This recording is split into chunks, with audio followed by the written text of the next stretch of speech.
അസ്സഹ്റാവാൻ എന്ന് സൂറത്തുൽ ബഖറയെയും സൂറത്തു ആൽ ഇമ്രാനിനെയും ചേർത്തുകൊണ്ട് പറയും. സൂറത്തുൽ ബഖറയും സൂറത്തു ആൽ ഇമ്രാനെയും ചേർത്തുകൊണ്ട് അസ്സഹ്റാവാൻ എന്ന പേര് വന്നിട്ടുണ്ട്. സഹ്റ എന്ന വാക്കിൽ നിന്നാണ് പ്രകാശം നൽകുന്നത് എന്നാണ് അതിൻ്റെ അർത്ഥം. ഇൻഷാ അല്ലാഹ് ഹദീസ് നമുക്ക് പിന്നീട് കേൾക്കുന്നതാണ്. സൂറത്തുൽ ബഖറയ്ക്ക് അനേകം ശ്രേഷ്ഠതകൾ പറയപ്പെട്ടിട്ടുണ്ട്. അതിലൊന്ന് അള്ളാഹുവിൻ്റെ റസൂൽ സല്ലല്ലാഹു അലൈഹി വസല്ലം അവിടുന്ന് പറഞ്ഞതാണ്. അവിടുന്ന് പറഞ്ഞു, ഇഖ്റഉൽ ഖുർആൻ, നിങ്ങൾ ഖുർആൻ പാരായണം ചെയ്യുക. ഫഇന്നഹു യഅതി യൗമൽ ഖിയാമത്തി ശഫീഅൻ ലി അസ്ഹാബിഹി, ശുദ്ധ ഖുർആൻ അന്ത്യനാളിൽ തൻ്റെ ആളുകൾക്ക് വേണ്ടി, ഖുർആൻ്റെ അസ്ഹാബുകൾക്ക് വേണ്ടി, ഖുർആനിൻ്റെ ആളുകൾക്ക് വേണ്ടി ശുപാർശകനായി വന്നെത്തുന്നതാണ്. ഇഖ്റഉ അസ്സഹ്റാവൈനി അല്ലേ, അവിടെയാണ് ഹദീസ് വന്നത്. ഇഖ്റഉ അസ്സഹ്റാവൈൻ, നിങ്ങൾ സഹ്റാവൈനുകൾ പാരായണം ചെയ്യുക. അൽ ബഖറത വ ആൽ ഇമ്രാൻ, ഏതാണ് സഹ്റാവൈൻ? ബഖറയും ആൽ ഇമ്രാനുമാണ്. فإنهما تأتيان يوم القيامة كأنهما غمامتان أو كأنهما غيايتان أو كأنهما فرقان من طير صواف. അന്ത്യനാളിൽ ഈ രണ്ട് സൂറത്തുകൾ അവയുടെ ആളുകൾക്ക് വേണ്ടി വന്നെത്തും. എങ്ങനെ വന്നെത്തും? കഅന്നഹുമാ ഗമാമതാൻ, ഒന്നല്ലെങ്കിൽ അവ തണൽ വിരിക്കുന്ന, ഗമാമത്ത് എന്ന് പറഞ്ഞാൽ തണൽ വിരിക്കുന്ന മേഘത്തിന് പറയുന്നതാണ്. തണൽ വിരിക്കുന്ന രണ്ട് മേഘങ്ങളെപ്പോലെ വന്നെത്തുന്നതാണ്. ഔ കഅന്നഹുമാ ഗയായതാൻ, അതല്ലെങ്കിൽ ഗയായത്തുകൾ. ഗയായത്ത് എന്ന് ചിലർ പറഞ്ഞു പ്രകാശമുള്ള തണലാണ്. വെളിച്ചമുണ്ട്, അതോടൊപ്പം തണലുണ്ട്. വെളിച്ചമുണ്ട്, അതോടൊപ്പം തണൽ. ഇരുട്ടുള്ള തണലല്ല, പിന്നെ വെളിച്ചമുള്ള തണൽ. വെളിച്ചമുള്ള തണലായി വന്നെത്തുന്നതാണ്. ഔ കഅന്നഹുമാ ഫിർഖാനി മിൻ തൈരിൻ സവാഫ്, അതല്ലെങ്കിൽ ചിറകു വിരിച്ച പക്ഷികളുടെ രണ്ട് കൂട്ടങ്ങളെപ്പോലെ വന്നെത്തുന്നതാണ്.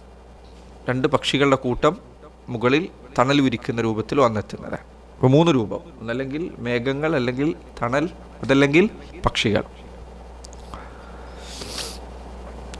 തുഹാജാനി അൻ അസ്ഹാബിഹിമ, ഇവ രണ്ടും സൂറത്തുൽ ബഖറയും ആലി ഇമ്രാനും അതിൻ്റെ പാരായണവും മറ്റും നിർവഹിച്ചവർ അവർക്ക് വേണ്ടി തുഹാജാൻ വാദിക്കുന്നതാണ്. അൻ അസ്ഹാബിഹിമ, അവരുടെ പരലോകത്ത് രക്ഷയ്ക്ക് വേണ്ടി, സ്വർഗത്തിൽ പ്രവേശിപ്പിക്കാൻ വേണ്ടി അവർക്ക് വേണ്ടി വാദിക്കുന്നതാണ്. എന്നിട്ട് നബി സല്ലല്ലാഹു അലൈഹി വസല്ലം സൂറത്തുൽ ബഖറയുടെ കാര്യം വീണ്ടും ഊന്നി പറഞ്ഞു. അവിടുന്ന് പറഞ്ഞു, ഇഖ്റഉ സൂറത്തുൽ ബഖറ, നിങ്ങൾ സൂറത്തുൽ ബഖറ പാരായണം ചെയ്യുക.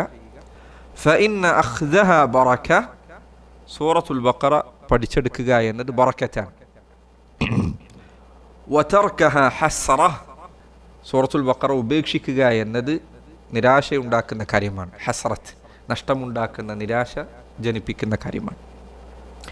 വലാ തസ്തതീഉഹ അൽ ബതല, സൂറത്തുൽ ബഖറ അൽ ബതല, ബതല അതുകൊണ്ട് ഉദ്ദേശം, യഥാർത്ഥത്തിൽ ബത്തല എന്ന വാക്കുകൊണ്ട് ഉദ്ദേശിക്കുന്നത് വിലയില്ലാത്ത ബാത്തലിൻ്റെ ആളുകളാണ്. ഈ ഹദീസിൻ്റെ വിശദീകരണത്തിൽ ചിലർ പറഞ്ഞു ബത്തലത്ത് കൊണ്ട് ഉദ്ദേശം സാഹിറന്മാരാണ്, മാരണക്കാർക്ക് വലാ തസ്തതീഉഹ അൽ ബത്തല, അവർക്കിത് താങ്ങാൻ സാധിക്കുകയില്ല. ഏത്? സൂറത്തു അൽ ബഖറ. ചില പണ്ഡിതന്മാർ പറഞ്ഞു നബി സല്ലല്ലാഹു അലൈഹി വസല്ലം ഈ ഹദീസിൽ സൂറത്തുൽ ബഖറക്കും സൂറത്തു ആൽ ഇമ്രാനിനും പറഞ്ഞ ഈ ശ്രേഷ്ഠത, ഒന്നല്ലെങ്കിൽ അവ മേഘങ്ങൾ പോലെ വരും, അല്ലെങ്കിൽ തണൽ പോലെ വരും, അല്ലെങ്കിൽ രണ്ട് ചിറകു വിരിച്ച പക്ഷികളെ പോലെ വരും എന്നീ പറഞ്ഞത്. ചിലർ പറഞ്ഞു ഇത് ഹദീസിൽ ചിലപ്പോൾ പറയും ഷക്കുറാവി എന്ന് പറയും, നിവേദകൻ്റെ സംശയമായിരിക്കാം. ഇങ്ങനെയാണോ പറഞ്ഞല്ല, അങ്ങനെയാണോ പറഞ്ഞത് എന്നെനിക്കറിയില്ല. അപ്പോൾ ഇതിലേതോ ഒന്നാണ്. വേറെ ചിലർ പറഞ്ഞു അല്ല, ഈ മൂന്ന് വിഭാഗക്കാർക്കുള്ളതാണ്. സൂറത്തുൽ ബഖറയും ആല ഇമ്രാനും അർത്ഥമറിയാതെ കേവലം പാരായണം മാത്രം ചെയ്യുന്ന ആളുകൾ, പാരായണം അധികരിപ്പിക്കുന്ന ഒരാൾക്ക് അവ മേഘങ്ങൾ പോലെ വന്നെത്തുന്നതാണ്. സൂറത്തുൽ ബഖറ അർത്ഥമറിയില്ല, പക്ഷേ പാരായണം അധികരിപ്പിക്കുന്നുണ്ട്. ധാരാളമായിട്ട് സൂറത്തുൽ ബഖറ ആല ഇമ്രാൻ പാരായണം ചെയ്തിട്ടുണ്ട്. അങ്ങനെയുള്ള ആളുകൾക്കത് മേഘങ്ങൾ പോലെ തണൽ വിരിക്കുന്നതാണ്. ഇത് മേഘങ്ങളുടെ പ്രത്യേകത. മേഘങ്ങൾ തണൽ വിരിക്കുന്നതോടൊപ്പം സൂര്യൻ്റെ പ്രകാശം തടയുകയും ചെയ്യും. ഇപ്പം മേഘങ്ങൾ പോലെ വന്നാൽ അതിൻ്റെ സ്വഭാവം എന്തായിരിക്കും?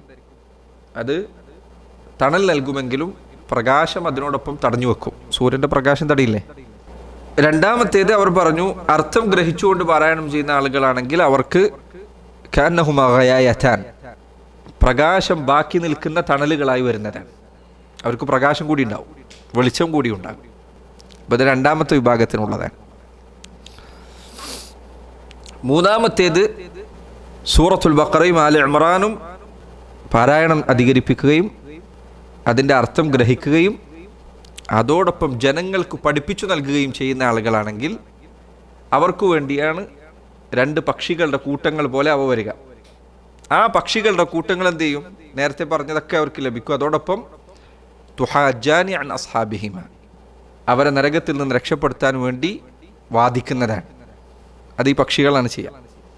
അപ്പോൾ അവർക്ക് കൂടുതൽ ശ്രദ്ധയുണ്ട്. ഒന്നാമത്തെ വിഭാഗം ഖുർആൻ ധാരാളമായി ഓതുന്ന ആൾക്കാർ, ബഖറ ആലി ഇമ്രാൻ ഓതിയാൽ മേഘങ്ങൾ പോലെ ലഭിക്കും. രണ്ടാമത്തെ ആളുകൾ അതിൻ്റെ അർത്ഥം പഠിച്ചു ഓതുന്ന ആളുകൾ, അവർക്ക് അത് പ്രകാശമുള്ള തണൽ വിരിക്കും, വെളിച്ചമുണ്ടായിരിക്കും, അതോടൊപ്പം തണലുണ്ടാകും. മൂന്നാമത്തെ വിഭാഗം ആളുകൾ അവർ അത് പഠിക്കുകയും ഗ്രഹിക്കുകയും അതോടൊപ്പം ജനങ്ങൾക്ക് പഠിപ്പിച്ചു കൊടുക്കുകയും ചെയ്യുന്നവരാണ്. അവർക്ക് പക്ഷികൾ, ചിറകു വിരിച്ച പക്ഷികളെപ്പോലെ അവ വന്നെത്തുന്നതാണ്. അവ അവരുടെ പരലോക മോക്ഷത്തിനു വേണ്ടി അവർക്ക് വേണ്ടി വാദിക്കുന്നതാണ്. സുബ്ഹാനല്ലാഹ്, അള്ളാഹുവിൻ്റെ കോടതിയിൽ, അള്ളാഹുവിൻ്റെ മുൻപിൽ അവൻ്റെ കലാം നമുക്ക് വേണ്ടി വാദിക്കാനുണ്ടാകുക എന്നത് പരലോകത്ത് ആഗ്രഹിക്കാവുന്ന വലിയ പദവിയാണ്.